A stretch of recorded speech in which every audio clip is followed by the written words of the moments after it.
Buenas tardes, mi nombre es Juan Camilo Sánchez Jiménez, estudiante de Contaduría Pública de la Universidad de Cundinamarca, y el día de hoy les voy a presentar el taller de metodología de la investigación. Empezamos con técnicas de la investigación. La técnica es indispensable en el proceso de la investigación científica, ya que integra la estructura por medio de la cual se organiza la investigación. La técnica general está dividida en dos partes, lo que es técnica documental y técnica de campo. La técnica documental permite la recopilación de información para enunciar las teorías que sustentan el estudio de los fenómenos y procesos. La técnica de campo permite la observación en el contacto directo con el objeto de estudio y el acopio de testimonios que permiten confrontar la teoría con la práctica en la búsqueda de la verdad. Hay 6 tipos de técnicas: entrevista, encuesta, fichaje, cuestionario, test y observación. Empezamos con la entrevista. La entrevista es una técnica de recopilación de información mediante una conversación profesional. ¿Cuándo se emplea esta entrevista? Cuando se considera necesario que exista interacción y diálogo entre el investigador y la persona. Cuando la población o universo es pequeño y manejable, debe demostrar seguridad en sí mismo.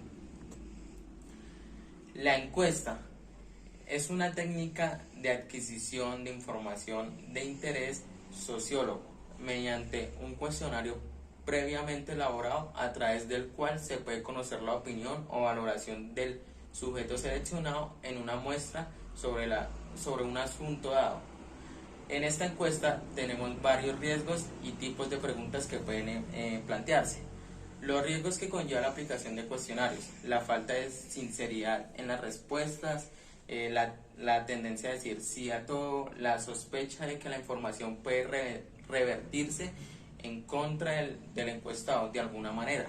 Los tipos de preguntas que pueden plantearse: clasificación de acuerdo con su forma, preguntas abiertas, preguntas cerradas, preguntas dicotómicas, preguntas de selección múltiple.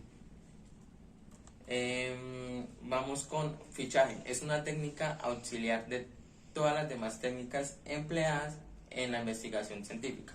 Consiste en registrar los datos que se van obteniendo en los instrumentos llamados fichas, los cuales, debidamente elaboradas y ordenadas, contienen la mayor parte de la información que se recopila.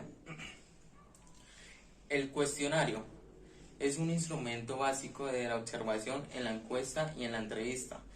En el cuestionario se formula una serie de preguntas que permiten medir una o más variables. Tipos de preguntas: directa, indirecta, abiertas o cerradas.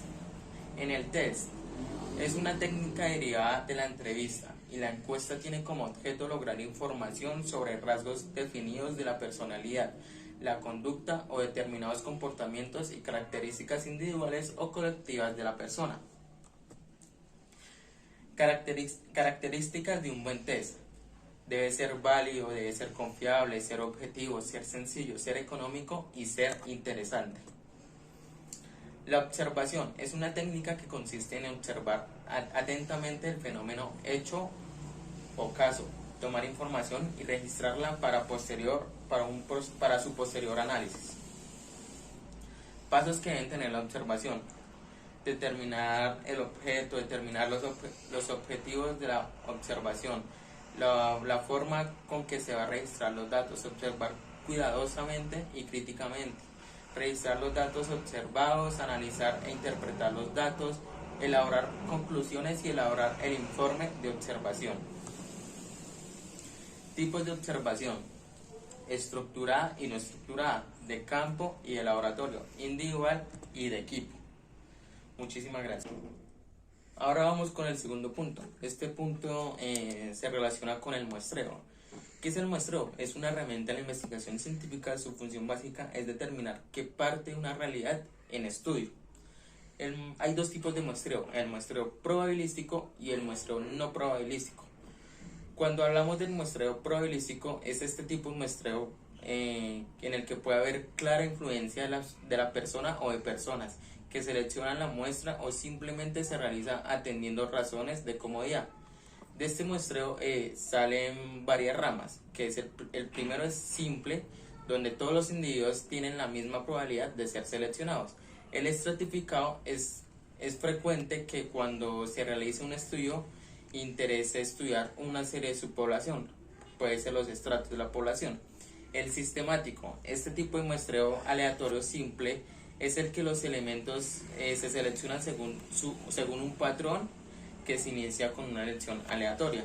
Y por último está el conglomerado, que un conglomerado se considera una agrupación de elementos que presentan características similares a toda la población. Cuando hablamos de el muestreo no probabilístico, es este tipo de muestreo que todos los individuos de la población pueden formar parte de la muestra. De este sale el muestreo simple. El muestreo simple es el procedimiento empleado en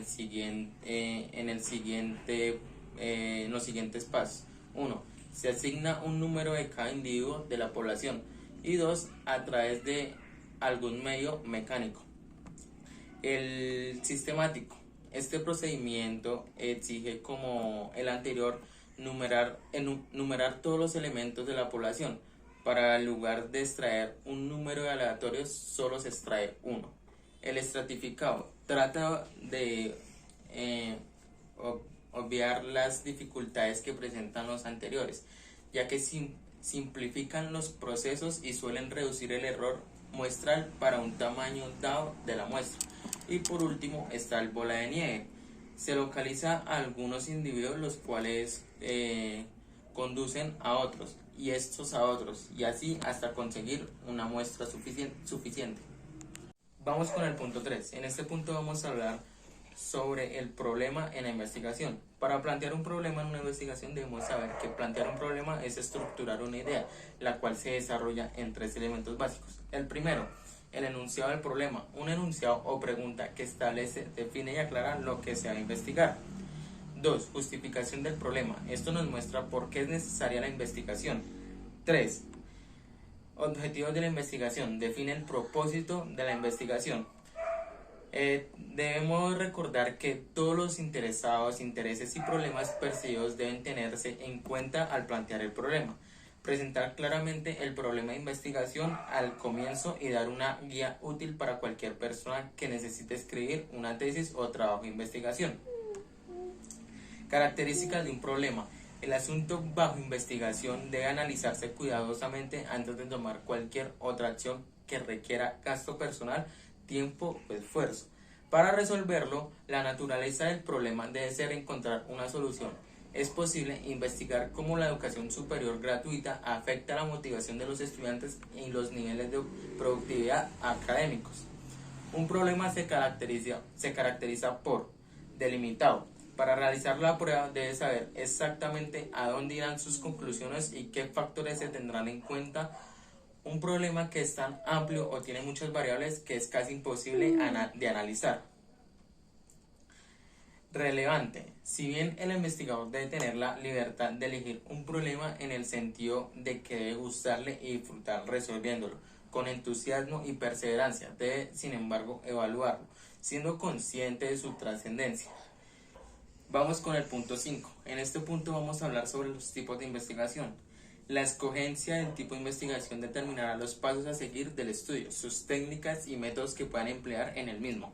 En general, determina todo el enfoque de la investigación, influyendo en instrumentos y hasta la manera de cómo se analizan los datos recaudados.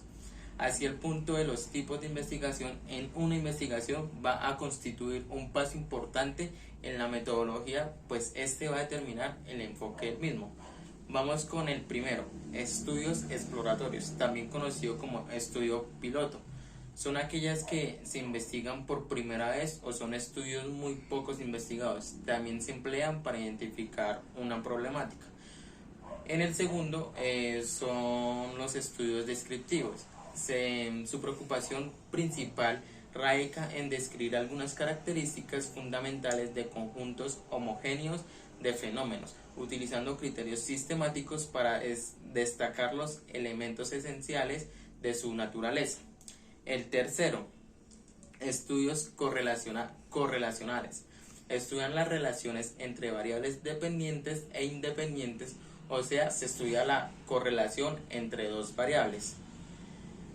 Y por último, estudios explicativos. En estos estudios o este tipo de investigación hablamos de el estudio que busca el porqué de los hechos, estableciendo relaciones de causa-efecto. Continuamos con el punto 6. En este punto vamos a hablar de las operaciones de las variables. Esto es un proceso que se inicia con la definición de las variables en función de factores estrictamente medibles, a los que se les llama indicadores. La variable es un aspecto o dimensión de un fenómeno que tiene como característica la capacidad de asumir distintos valores, ya sea cuantitativa o sea cualitativamente. La clasificación de las variables son las siguientes: variables continuas, variables discretas, individuales, colectivas, de antecedentes, independientes, dependientes, intervinientes y variables extrañas. La hipótesis es una proposición que aún no ha sido corroborada y a partir de la cual se puede desarrollar una investigación. En este punto, el punto 7, vamos a hablar de los conceptos básicos de la metodología de la investigación. Empezamos con el muestreo. Es la recolección o manera de adquirir ciertos datos para desarrollar una investigación con mayor efectividad, extrayéndolos de cualquier tipo de población. La clasificación de los tipos de muestreo: muestreo probabilístico y muestreo no probabilístico. Son aquellos que se basan en el principio de equipobrabilidad, es decir, aquellos en que todos los individuos tienen la probabilidad de ser elegidos para formar parte de una muestra. Muestreo no probabilístico: son tipos de muestreo que no son tan precisos como los probabilísticos, además resultan ser menos costosos para su desarrollo.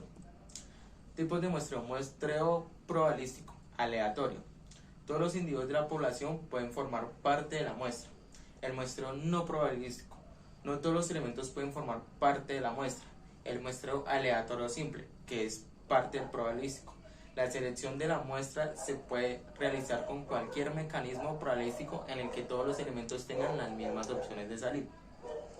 Muestreo aleatorio estratificado: está clasificado en dos conceptos básicos: afijación y estratificación.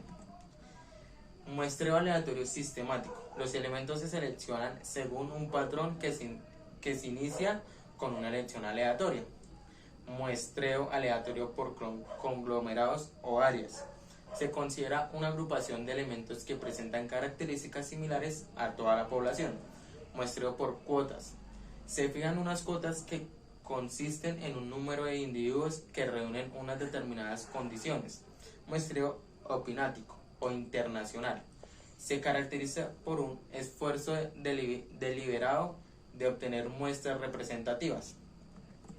Muestreo casual o incidental: se trata de un proceso en el que el investigador selecciona directamente e intencionalmente los individuos de la población.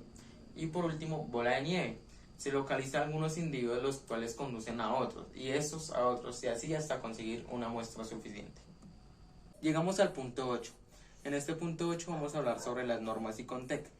¿Qué son las normas ICONTEC? Es un conjunto de reglas las cuales se utilizan para la realización de trabajos escritos con el fin de tener una mejor orientación para la persona a la cual va dirigida el documento.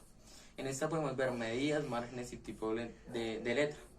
Las medidas: el tamaño de la hoja debe ser carta de 21,59 centímetros por 27,59 centímetros. En las márgenes, tanto la superior como la inferior debe ser de 3 centímetros, la izquierda debe ser 4 centímetros y la derecha de 2 centímetros. En el tipo de letra debemos utilizar un tipo de letra Arial de tamaño 12. En las partes del trabajo tenemos los preliminares, que son portada y contenido; el cuerpo, que es introducción, capítulos, ilustraciones y conclusiones; y los complementarios, bibliografía, índices y anexos. En las hojas preliminares son aquellas que dan apertura al escrito, como ya les había dicho. La portada del contenido: en la portada es donde se presenta la información tanto del autor como hacia quién va dirigido, y el contenido es donde se evidencia todo el tema que se va a tratar en el texto. Los componentes del texto: tenemos la introducción, es donde se familiariza al lector sobre el tema a explicar. En los capítulos, es la parte central donde la información se debe redactar clara y ordenadamente.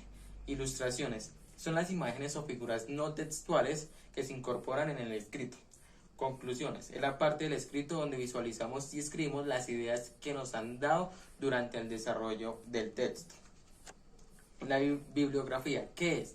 Son referencias las cuales se utilizan para poder garantizar argumentos propios e indicar el lugar de donde se tomó la información.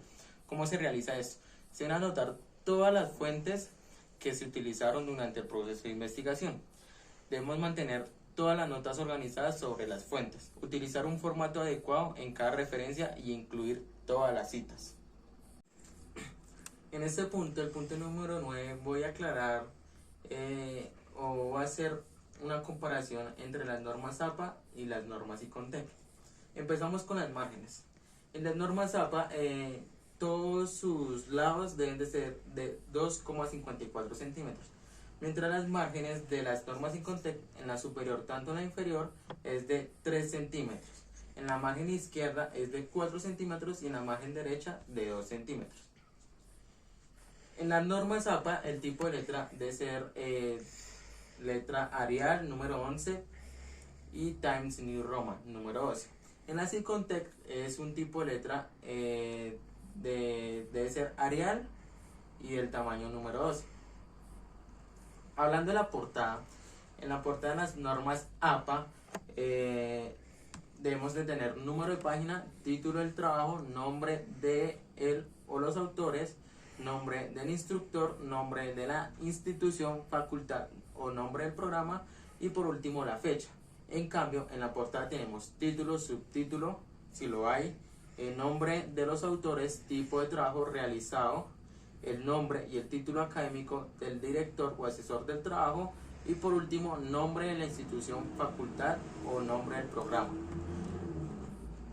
En las normas APA, en las partes del trabajo tenemos portada, resumen, cuerpo del documento, referencias, nota al pie de página, tablas, figuras y apéndices. En cambio, en las normas ICONTEC tenemos preliminares, tenemos cuerpo documento y tenemos complementos. Y por último llegamos al punto 10, donde les voy a explicar todo sobre las normas APA, lo que son márgenes, tipo de letra, tipo de papel, abreviaciones de normas APA y numeración de páginas. En las márgenes todos sus lados deben ser de 2,54 centímetros. En el tipo de letra, para documentos académicos digitales es una letra Calibri 11, puede ser Arial 11 o Lucia Sans Unicode 10. Y para documentos impresos son Times New Roman 12 y Georgia 11. En el tipo papel es un tipo de papel tamaño carta. En las abreviaciones en normas APA, cuando miramos el capítulo es CAP punto. En la edición es ED punto. En edición revisada ED punto REV punto. En el editor ED punto. En el traductor TRAD punto. Sin fecha A.F. En la página o páginas P punto o entre paréntesis doble P. En volumen la podemos encontrar como POL. Y en el número como NUM punto. En la parte como PT punto y en el suplemento como SUPL punto. Por último, el número de página. La numeración de las páginas es en la esquina superior derecha. Números arábicos desde la portada.